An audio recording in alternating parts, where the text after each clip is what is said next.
PAN India ವಂಚಕ Rohan ಸಿಲ್ಡಾನಾನ ಕತೆ ಬಗೆದಷ್ಟು ಬಯಲಾಗ್ತಾ ಇದೆ.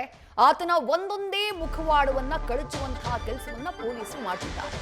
ತನಿಖೆಯ ಸಂದರ್ಭದಲ್ಲಿ ಹಲವು ವಿಚಾರಗಳು ಬಯಲಾಗ್ತಾ ಇವೆ.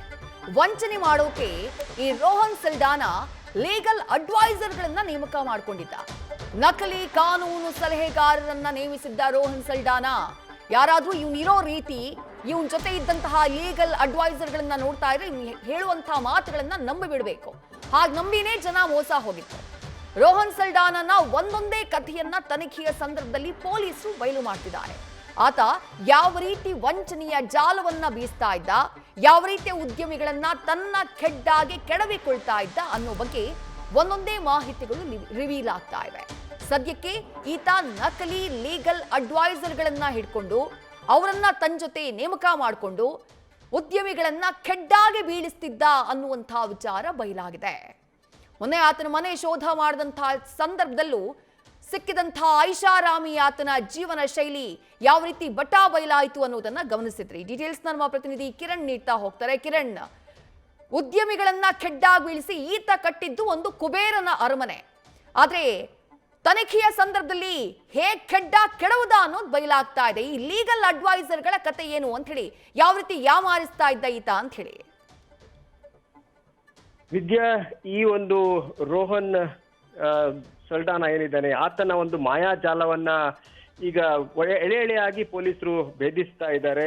ಇಡೀ ದೇಶದಲ್ಲಿ ಹಲವಾರು ಕಡೆ ಈತ ಏಜೆಂಟ್ಗಳನ್ನ ಇಟ್ಕೊಂಡಿದ್ದ, ಮತ್ತೆ ದೇಶದ ಹಲವಾರು ವಿವಿಧ ಭಾಗಗಳಿರುವಂತಹ ಉದ್ಯಮಿಗಳನ್ನ ಈತ ಉದ್ಯಮಿಗಳಿಗೆ ವಂಚನೆ ಮಾಡಿರುವಂತದ್ದು. 100 ಕೋಟಿ, 150 ಕೋಟಿ, 200 ಕೋಟಿ ಈ ರೀತಿ ದೊಡ್ಡ ಕೋಟಿ ಗಟ್ಟಲೆ ಸಾಲವನ್ನ ಕೊಡಿಸ್ತೀನಿ ಅನ್ನೋ ಒಂದು ನೆಪದಲ್ಲಿ ಅವ್ರ ಹತ್ರ ಅದಕ್ಕೆ ಸ್ಟಾಂಪ್ ಚಾರ್ಜಸ್ ಇತರ ಸರ್ವಿಸ್ ಅಂತ ಹೇಳ್ಕೊಂಡು 4 ಕೋಟಿ 5 ಕೋಟಿ ಈ ತರ ತಗೋತಾ ಇದ್ದ. ಅದ ನಂತರ ಕಣ್ಮರೆ ಆಗ್ತಾ ಇದ್ದ. ಈ ತರದ ಒಂದು ವಂಚನೆ ಜಾಲ ಈತನದ್ದು. ಮತ್ತೆ ಯಾರು ಈತ ಲೀಗಲ್ ಅಡ್ವೈಸರ್ ಆಗಿ ಇಟ್ಕೊಂಡಿದ್ದ ಅವರು ಕೂಡ ನಕಲಿ ಅಂತಾನೆ ಹೇಳಲಾಗ್ತಾ ಇದೆ. ಯಾಕಂದ್ರೆ ಅವನ ಒಟ್ಟಿಗೆ ಏನು ಅವನ ರೈಡ್ ಮಾಡಿದಾಗ ಆತನಲ್ಲಿ ಕೆಲವು ಈ ವಿಸಿಟಿಂಗ್ ಕಾರ್ಡ್ಗಳು ಸಿಕ್ಕಿತ್ತು. ಅದು ಬೆಂಗಳೂರಿನ ಒಬ್ರು ಖ್ಯಾತ ಹೈಕೋರ್ಟ್ ಲಾಯರ್ನ ಹೆಸರಲ್ಲಿ ಇದೆ. ಅಲ್ಲಿ ಕೂಡ ಬರ್ಕೊಂಡಿದ್ದಾರೆ ಶ್ರೀ ಲೀಗಲ್ ಅಡ್ವೈಸರ್ ಅಂತ ಫೋನ್ ನಂಬರ್ ಕೂಡ ಇದೆ. ಆದ್ರೆ ಅಲ್ಲಿ ಇರುವಂತದ್ದು ನಕಲಿ ವ್ಯಕ್ತಿ.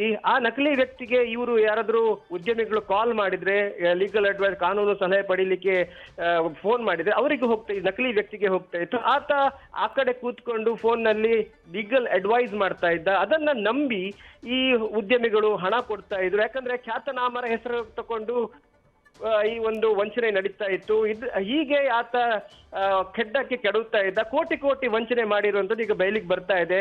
ಒಂದೊಂದೇ ಮತ್ತೆ ಬಗದಷ್ಟು ಈ ಒಂದು ವಂಚನೆ ಜಾಲ ಮತ್ತಷ್ಟು ಆಳವಾಗಿ ಹೋಗ್ತಾ ಇದೆ ಅಂತಾನೆ ಹೇಳ್ಬೋದು ವಿದ್ಯಾ. ಥ್ಯಾಂಕ್ ಯು ಕಿರಣ್, ತಮ್ಮೆಲ್ಲ ಡೀಟೇಲ್ಸ್ಗೆ.